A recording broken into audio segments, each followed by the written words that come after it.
Good morning, everybody. Just let me know if you can hear me. I'm just going to change this real quick.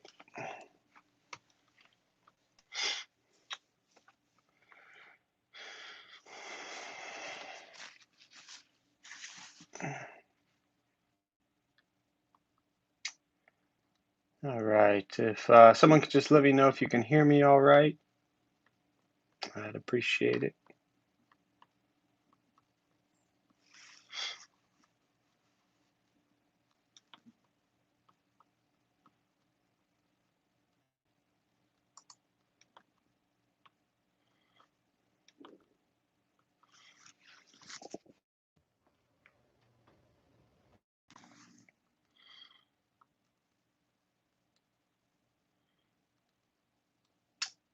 All right. Good morning.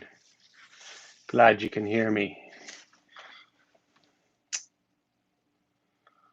So, welcome, everybody. We'll start with joining palms, and you can repeat after me. I take refuge in the Buddha. I take refuge in the Dharma. I take refuge in the Sangha. And keeping the palms joined.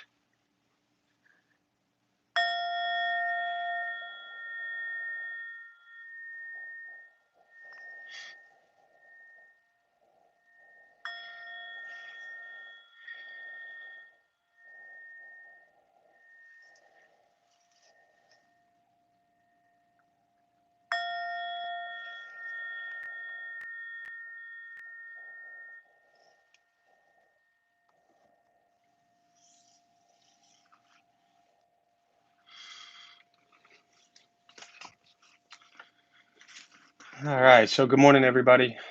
Thanks for being here. Welcome to Intro to Buddhism and Meditation. I'd like to start with a just kind of question the first couple minutes as our millions of followers join in. And let's start with one thing I may end up talking about today is challenges or difficulties. Um, but we'll keep it a general question right now. It's just easier that way. But obviously, many of us are facing difficulties and challenges and things that you're not necessarily used to. But without getting into those specific challenges, the question is, how have you responded to the challenges that you've been faced with?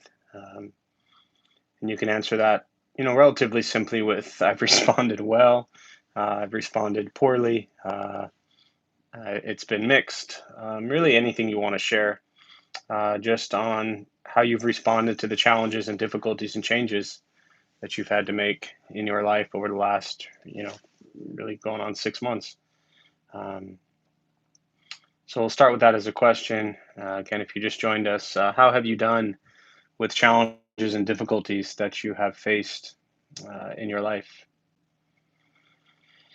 since the coronavirus has spread and we've had these challenges in addition to everything else? How's it going for you? I guess you could add, has the practice helped at all? That's really the reason we're here, and I'll get into that a little bit. But if you're new to YouTube or joining us, there's a chat box there. You can go ahead and just type in any response you'd like if you want to share. It's always nice to just, even in seeing a little circle with your face and a name, it's nice for everybody just to kind of connect with a lot of people they know or maybe don't know. But again, the question is, how have you dealt with challenges that you've been faced with?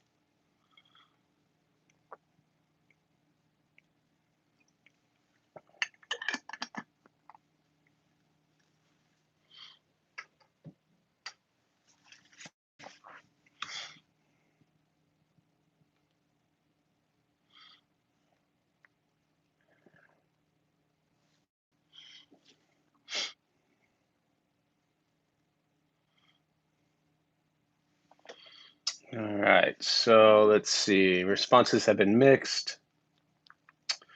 Definitely taking it one day at a time. Good morning.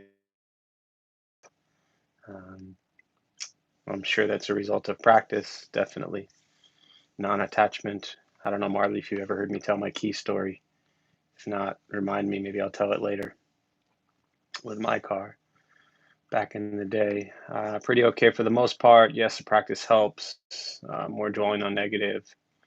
When I start slacking, definitely. Being within a lot more, making progress pretty well. The practice helps so much. Um, Again, I know you can see these. I'm just kind of repeating them for anyone who might not be looking at the chat. Um, yeah, those are all really good thoughts, and this practice really is about dealing with adversity. And I mean, you look at the heart of the Buddhist teachings. The first thing he said was, "Life is filled with suffering." So all of our lives, we are really practicing to be able to manage and ideally minimize, decrease, remove as much dukkha, suffering, discomfort, angst, dissatisfaction from our lives. And one of the things that helps remove it is responding to it differently. So I think often people make the mistake, especially if you're newer to Buddhist practice, thinking that, you see an image of a nun or a monk in a robe and under a tree somewhere. And I know I did this early on in practice where the perception was, well, if I just get rid of everything and I have a robe and a bowl, then life will be so simple. And there are many expressions, but wherever you go, there you are. And, as I say, if you fly halfway around the world and sit on a mountaintop, whatever crazy mind you have now is going with you. So the challenge really is to learn to abide in things as they are and control our responses, not just try to craft this perfect little um, bubble of a world that we're in. So, uh, anyways, I'll touch more on that later. I want to get started here with the meditation practice. So, for those who are joining us for the first time, welcome. There's a couple things to tell you before we begin. Nothing's going to happen to you. Just going to adjust this table a little bit. You're not going to float away. You won't have any mystical, magical experiences. The mind that races all day long is not going to shut off. Don't judge your practice, meaning don't ask yourself, is this working? Is it not working? Am I doing it right? Am I doing it wrong? We're just going to sit. We're going to breathe. You'll hear sounds from inside where you are, sounds from outside. This is life. Life is filled with chaos, and this practice is learning to get quiet and still within all of the chaos, not escaping from it. So posture, you just want to be comfortable. It helps if you're on a cushion, slide into the front third, pushing the stomach forward. Allows the back to straighten, shoulders can be relaxed, hands are on the knees or in the lap, whatever's comfortable. Same thing if you're on a bench or a chair or couch or bed, however you're seated, just try to sit upright, making sure you stay alert and awake. Mouth will be open or closed, eyes are open or closed, whatever's comfortable.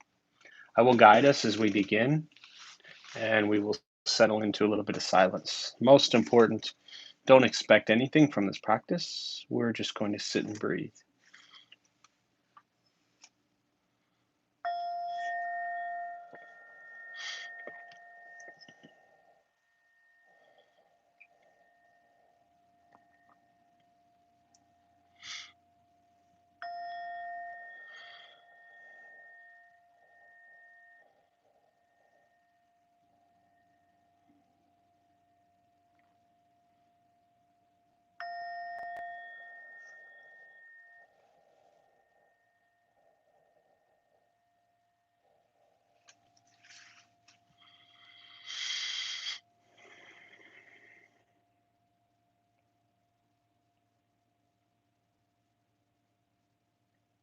And starting with the eyes closed if comfortable or slightly open, mouth open or closed.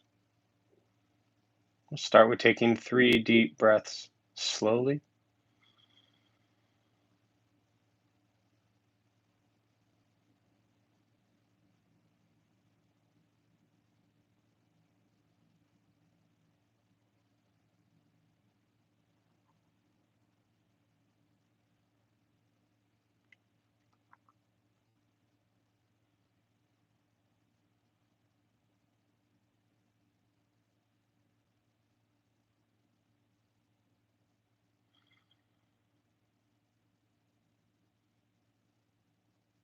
And eventually, settle into a natural rhythm of the breath.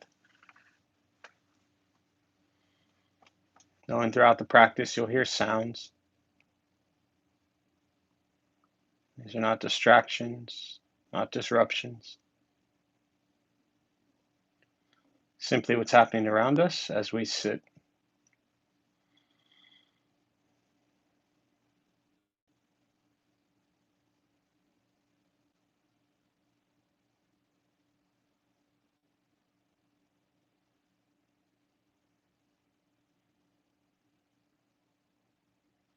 Noticing the mind as it wanders, jumping from thought to thought.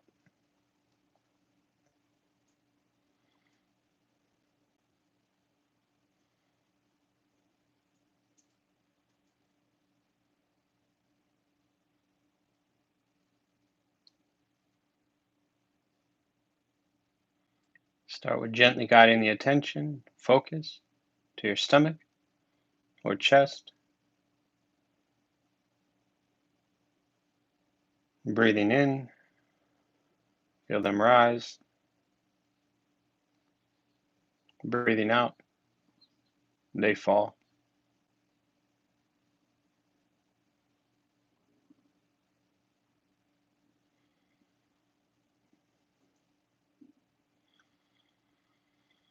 Simply continue this practice,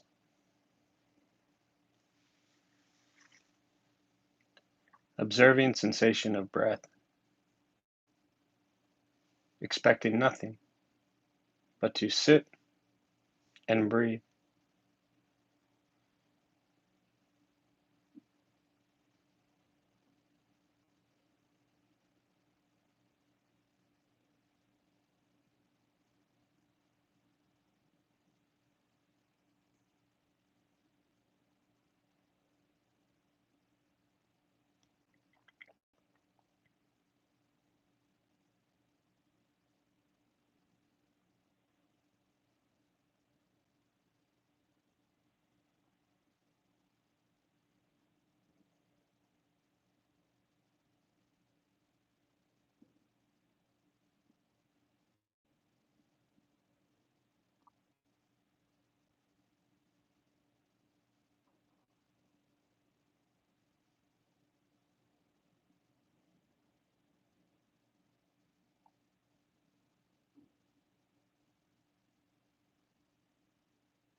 As the mind wanders, lost in thought,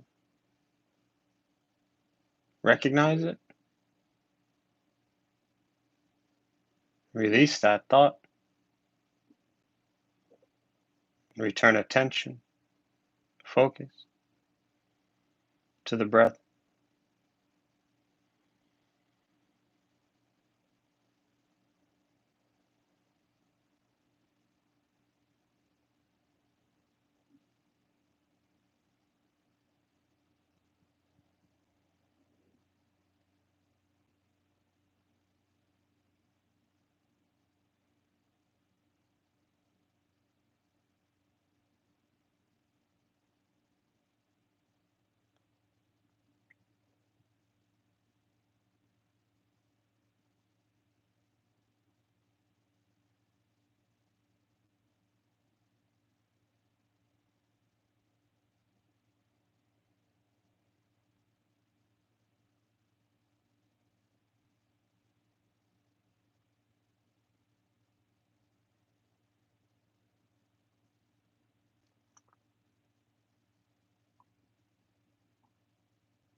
Where is your mind?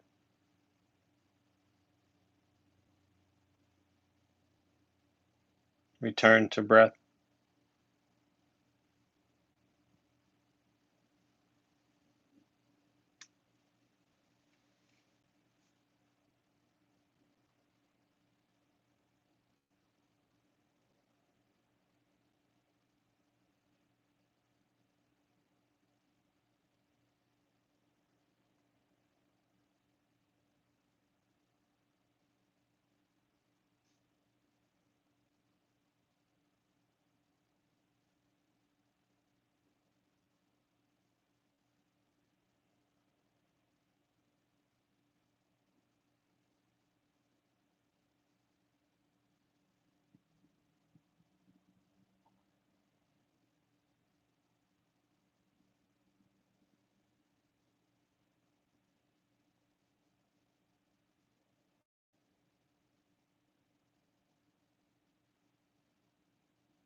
Keeping the mind alert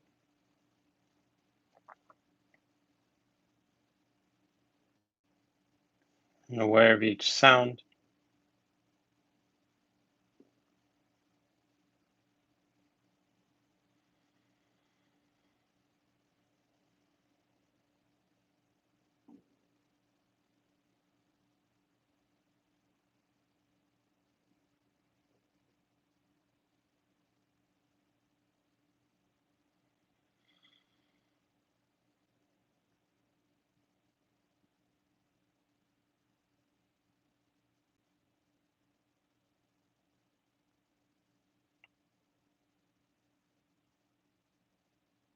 Aware of each thought.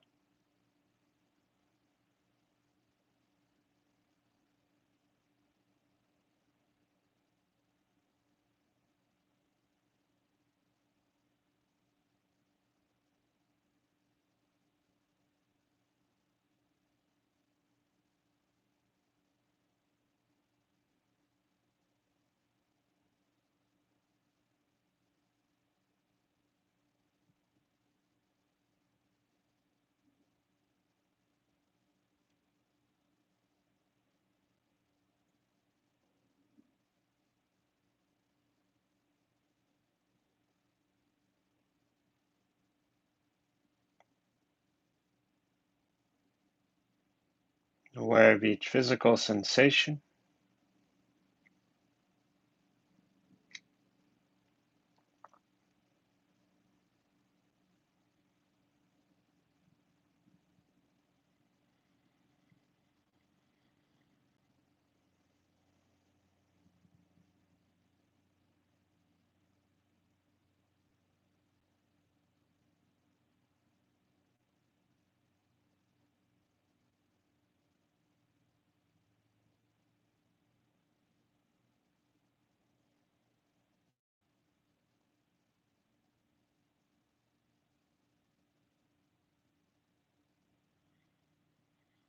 Yet concerned with nothing but sitting, breathing.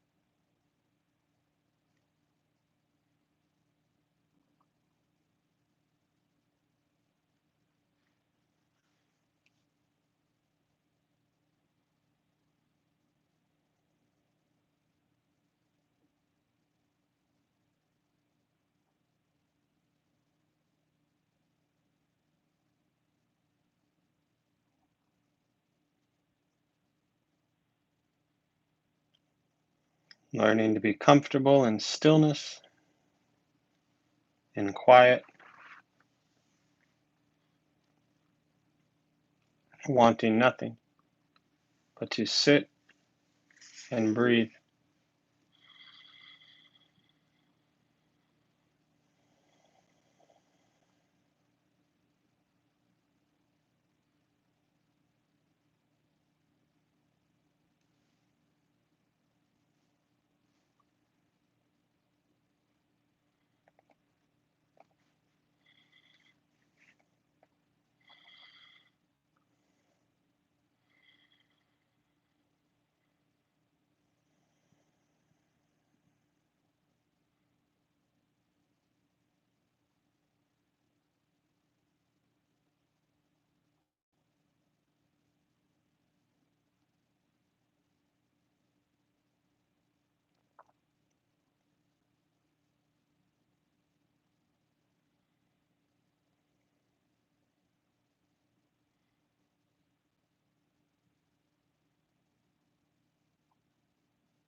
No expectations, no judgments, just sitting, breathing.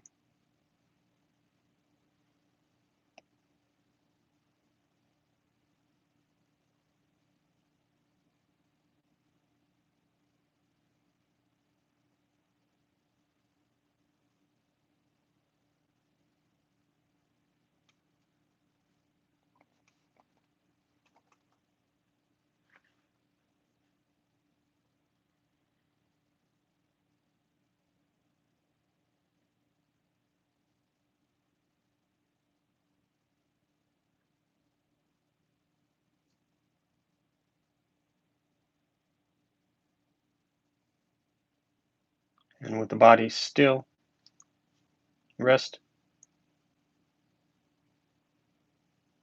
and the speech quiet, aware of all sounds,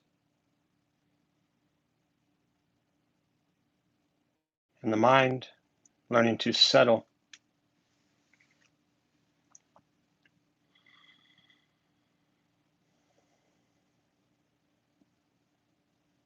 Know what it's like to just sit and breathe,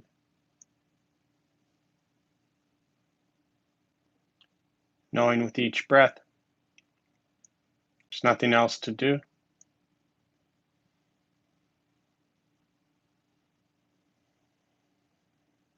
nowhere else to go,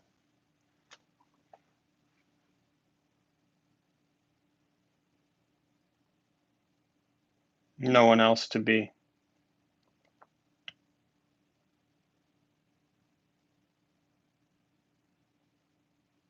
Everything beautiful, exactly as it is. Sitting, breathing.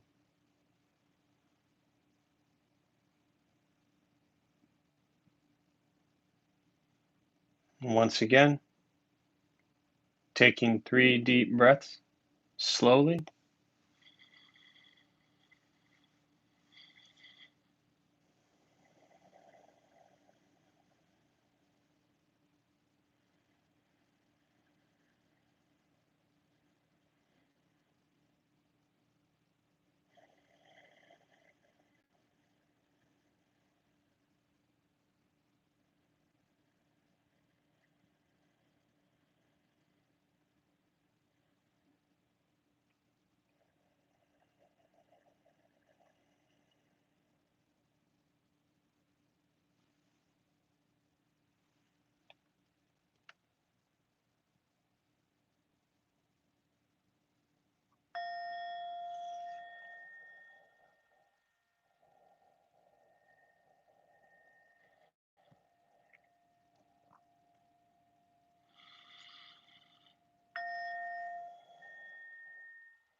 And as you slowly open the eyes,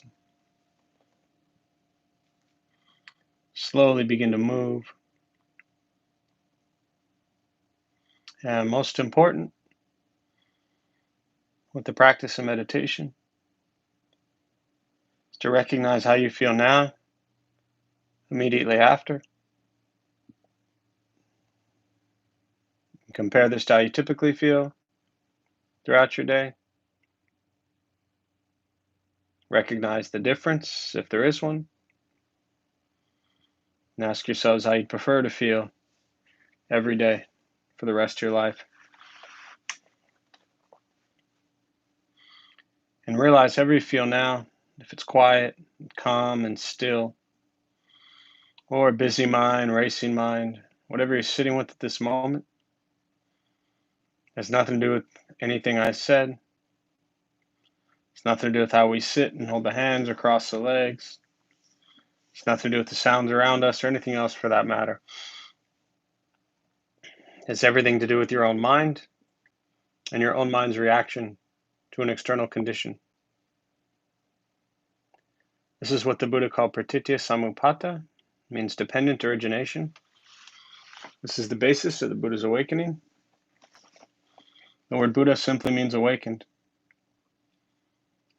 He was a human being no different than any one of us who began to understand why he suffered, why he got angry, sad, depressed, stressed, anxious. He began to understand the causal relationship of all phenomena. And what that means very simply for all of us, regardless of where we come from or what we believe in or where we think we're going, our whole life is filled with things that happen. We react. More stuff happens, more reactions. That's it. This practice is learning what it's like to respond to something quietly, peacefully, still. Because for most of us, the way we responded to the last 20 minutes is quite different from how you respond to everything else that's happening throughout your days. So all we're working on is closing the gap to where the way you feel now is closer to how you feel always. Just as driven, motivated, productive, successful, whatever that means to you in your respective lives. But with a mind that's steady, clear, focused, distracted by nothing, disturbed by no one. This practice is not easy. It's not always fun. Meditation is free. Buddhist practice is free. Sitting, breathing, becoming aware of what you think and what you say and what you do. And that's it. Every meditation, I always end by saying, once we stop trying to change, fix, control, manipulate everything around us, and we work on changing our mind and our reaction to the world around us, life gets simpler. And that's really the focus of my brief little talk this morning and what I started out with my question today, which again,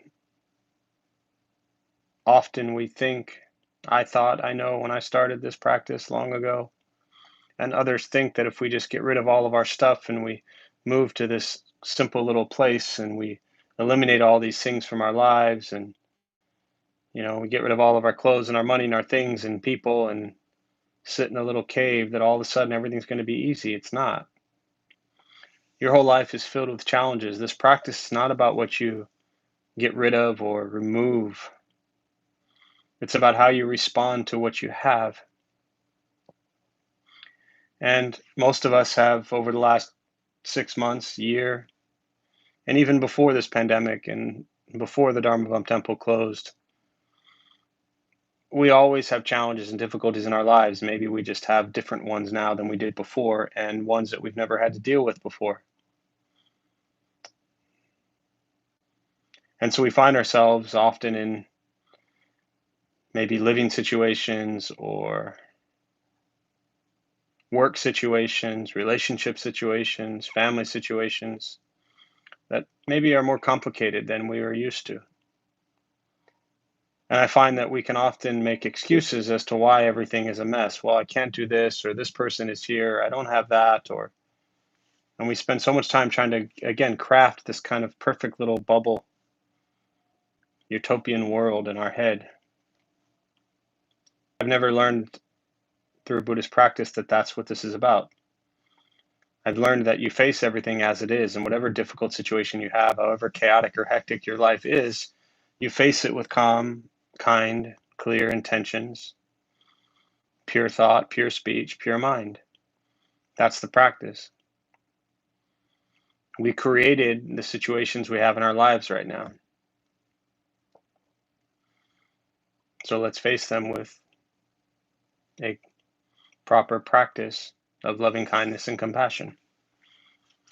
And I found that once we stop, and I'll just throw this out there, not that any of you do this, I'm sure, but once we stop making excuses as to why we can't be happy or can't be comfortable or whatever it is, and we face what it is we're dealing with, then we learn to be at peace with it.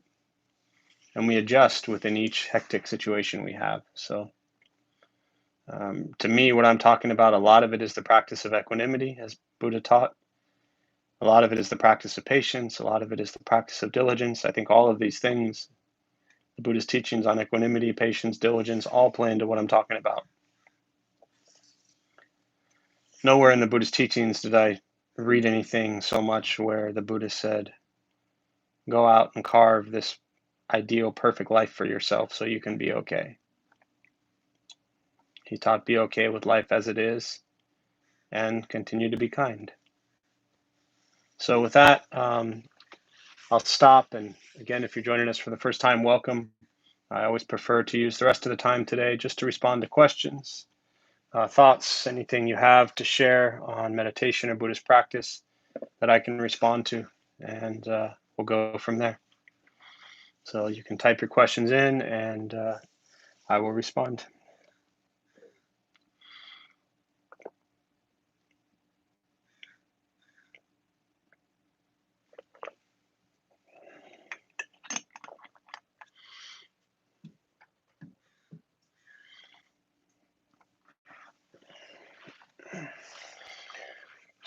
Marley. Oh, Marley. Did you sit for 20 minutes waiting for me to finish meditation so you could ask that question? Um, the key story. I'm actually surprised you've never heard. I love your honesty. I'm surprised you've never heard it because I've told it quite often over the years, just maybe not as frequently. But so when I first got into Buddhist practice, this was 2003 when I started going to the temple. So 17 years ago. And, without getting into the full long story, at this time I was, in my mind, this young hotshot consultant dude making lots of money and buying lots of stuff. And one of the things that I loved was, having my new convertible Mustang every year. And so a few years later, probably, let's see, I was going to the temple 2003 to 2005. Was when I came back, monastery, 2000, February 5 or February 6 to January 07. So this would have been early 2007, I believe, because it was when I came back, I think. But either way, I had just kind of was diving into my Buddhist practice and had heard a talk, which you often non-attachment and cravings and desires and all these things that suffering. And I've always been kind of a crazy dude, so I started doing these really odd things that I don't necessarily recommend anyone do. They just worked for me.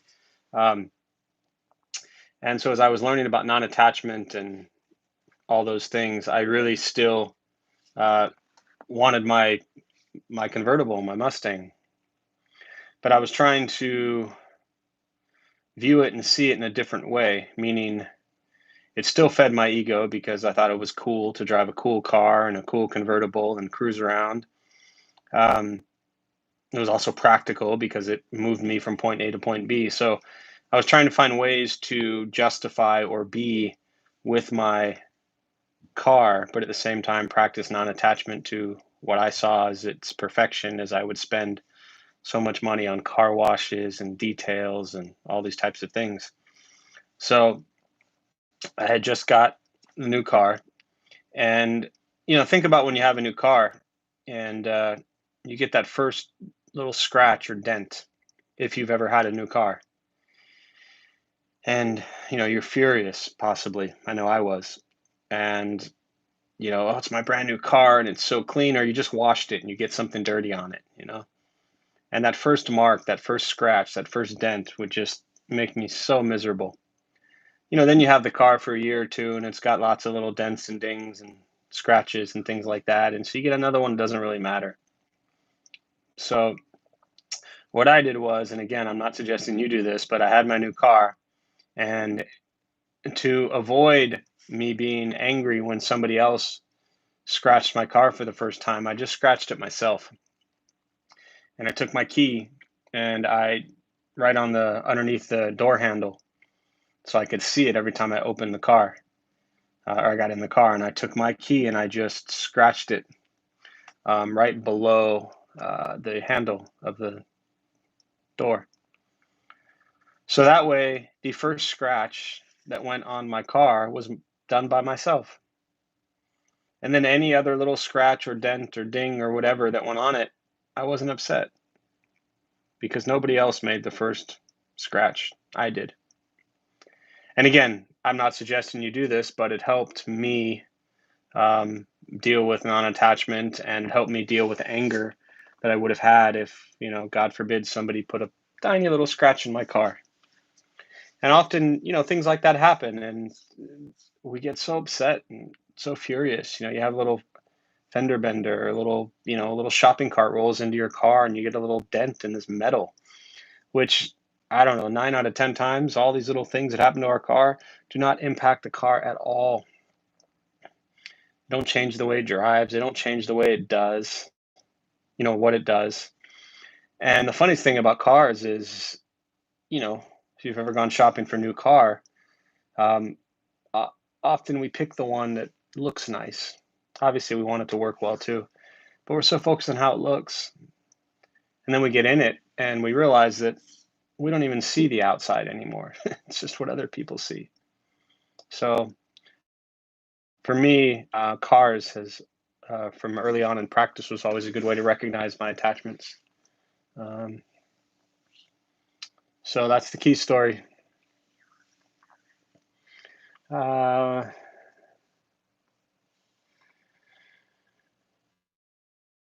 it has interesting in that uh, while I feel I have an awareness of very external situations,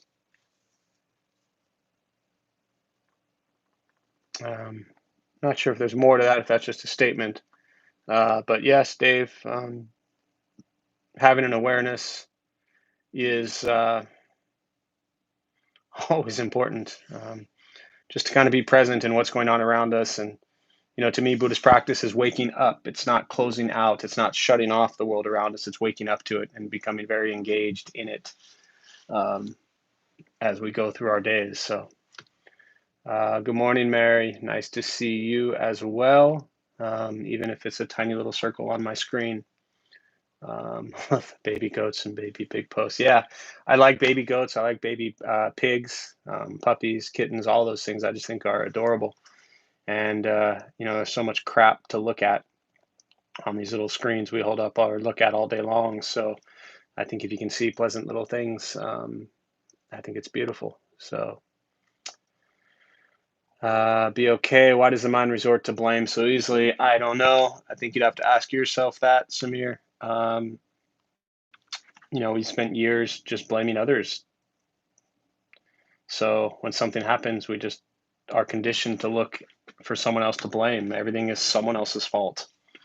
And if you look at karma, karma is the law of cause and effect, causes and conditions. Karma is not about right or wrong or good or bad. Karma is, again, cause and effect. Things happen. So anytime an event happens that we are involved with, we are there and we are a part of it. So I think we just condition ourselves to want to blame and point fingers at others, and we don't always want to recognize our role or our situation or our place in that situation, I should say. That's why I never bought a car.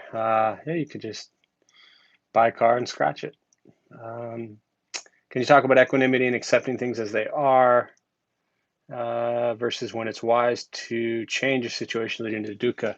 Yeah, I mean, it's a good question. And often, especially, I know the way I reference it, or I hear a lot of people, equanimity doesn't, to me, mean, or not even just equanimity, but, Buddhist practice doesn't mean that you see things how they are and you just leave them alone always. I to me, social justice is incredibly important, and racial inequality really sucks. And I see that. I'll just use a personal example. I see that, and I'm aware of it, and I accept, to use your word, accepting things as they are. I accept that we live in a country with lots of racial inequality. Well, Buddhist practice then to me doesn't mean you just sit there and do nothing. You engage in it. Thich Nhat Hanh, I always reference, he titled it Engaged Buddhism. Martin Luther King nominated him for Nobel Peace Prize for the work he did, um, around inequalities and social justice. And his fight was strong, but this is really, I think, the key to your question is that it's always wise to observe a situation, recognize your attachment to views, see the ignorance that may be surrounding a situation, and work to change it, but from a place of kindness and compassion and love, not from hatred and anger and delusion. So, even if you look at how you specifically ask the question, accepting things as they are, and when it's wise to change a situation leading to dukkha. Well, if a situation leads to dukkha, which all situations do, by the way, but that's not the point of your question. If a situation leads to dukkha, then it's always wise to change it. So the real question should be, in my opinion, not when is it wise to change it, but how. How can you cultivate a wise and compassionate way to change a situation? And to me, that's the heart of this practice, which I know you have been around for a while now and you understand. So when you are working to change situations, always question yourself and ask yourself, am I coming from a place of anger and judgment, or am I coming from a place of kindness and compassion? Um, Lots of people in this world will disagree with my views and the things I think, but I'm not going to hate them or be angry at them because they disagree with me. I'm not going to unfriend them on Facebook just because they have a different view than I do. Um, if I cut people out of my life because of their views, then how am I any different than what they're doing? Is really the question I ask myself. So if I can't handle their toxic behavior or what I view as their toxic behavior, then I need to increase my practice and be able to observe their behavior and not let it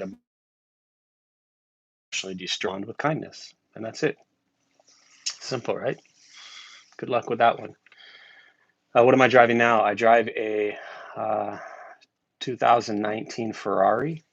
It's red. Just kidding. I drive a 2015, 14 Scion XB.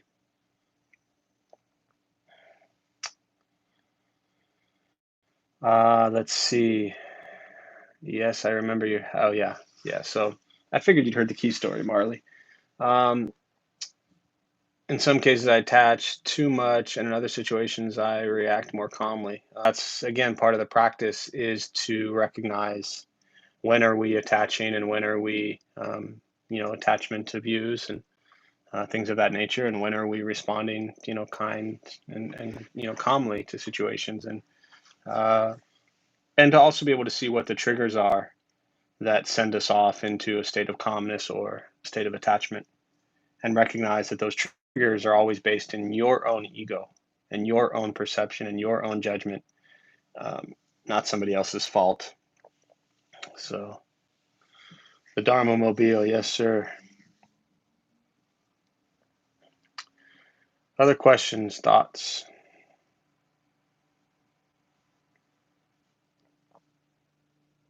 meditation, Buddhist practice, anything you're sitting with.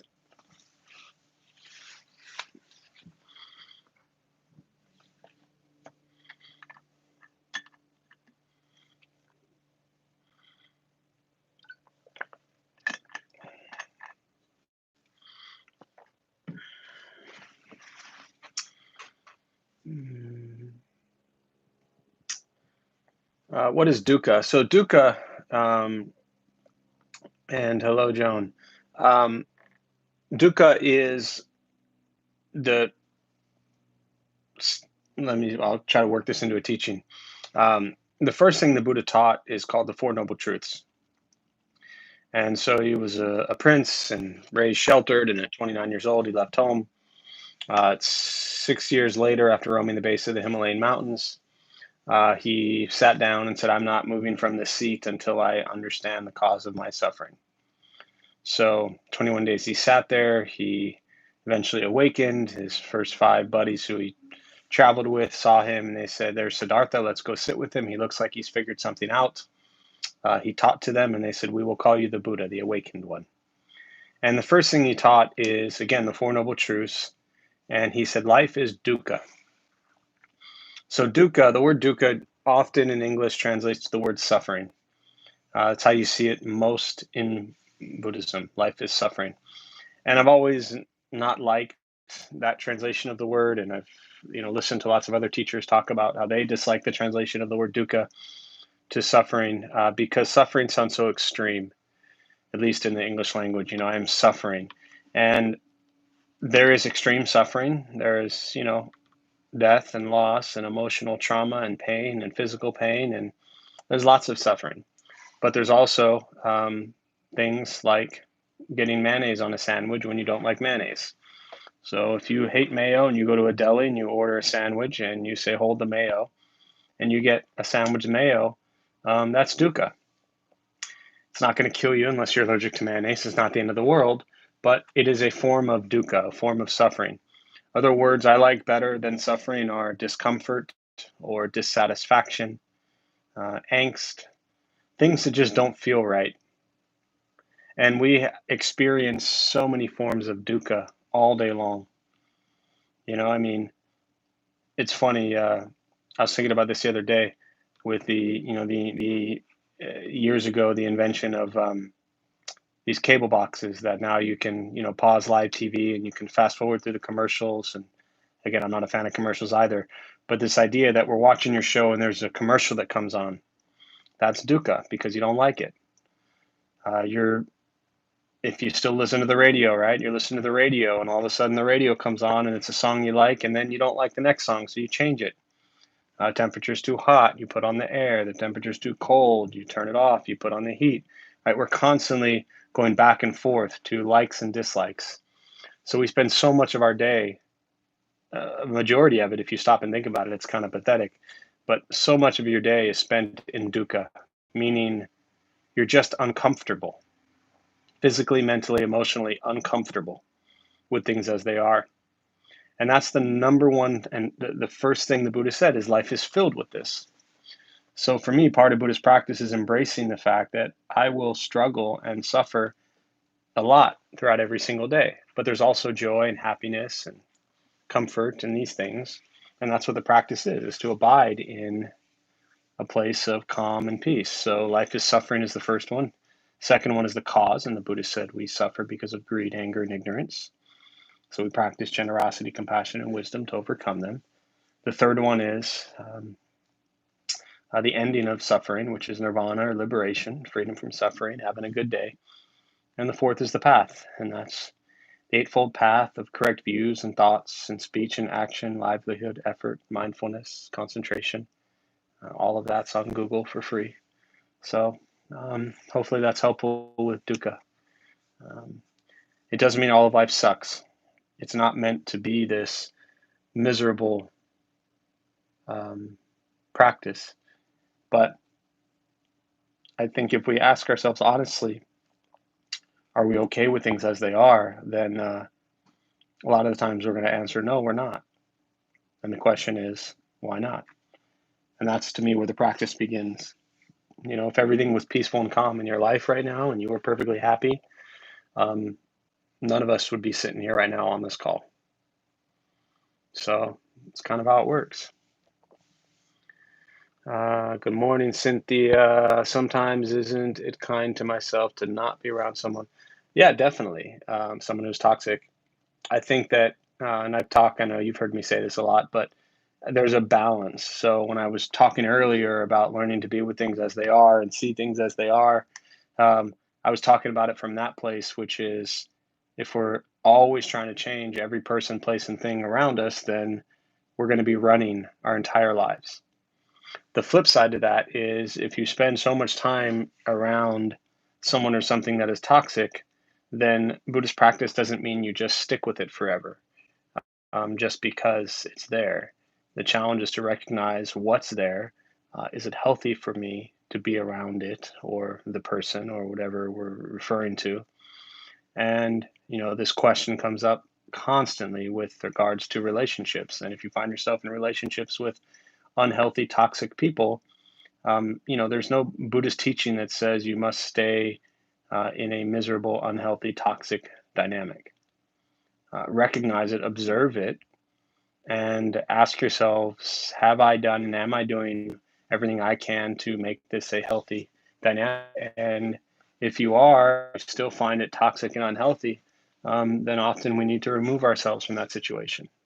So, absolutely keep yourself safe first and foremost. I know we sit with in our Sangar community a lot of people who've been in abusive relationships, physically, mentally, emotionally, and the practice is not to stay in them. The practice is to be careful and be safe with yourself.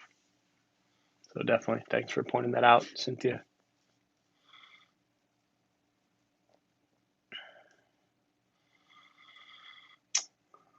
Other questions?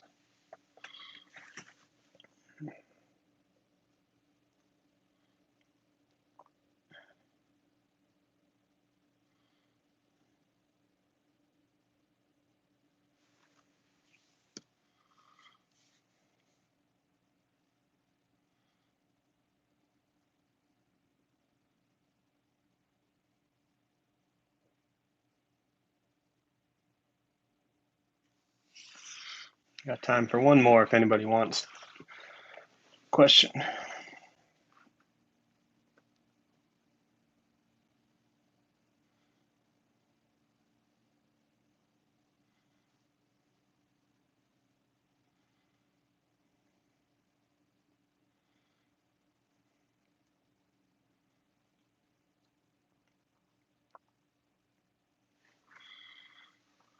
All right, we can end as well. So we'll go ahead and end on that, and we'll join palms. May the benefit of this practice be shared with all beings in all directions. May all be at peace. May all be free from suffering. May any merit gained from this practice be transferred to those who need it most.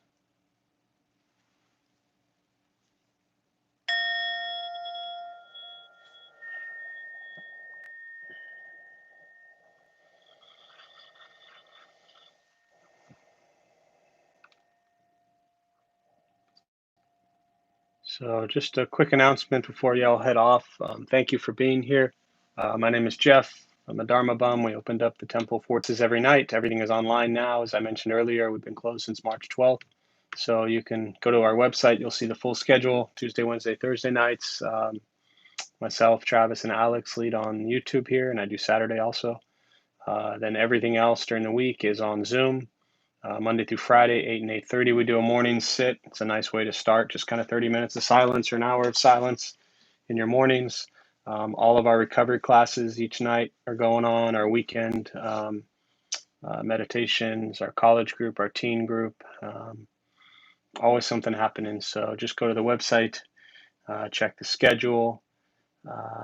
Other than that, if I never see you again, think good thoughts, speak good words, do good deeds. That's really the heart of the practice. So please be safe, wear a mask, stay home as much as possible. Let's do our best to not put other people at risk while the world tries to get healthy. So I think it's a great practice.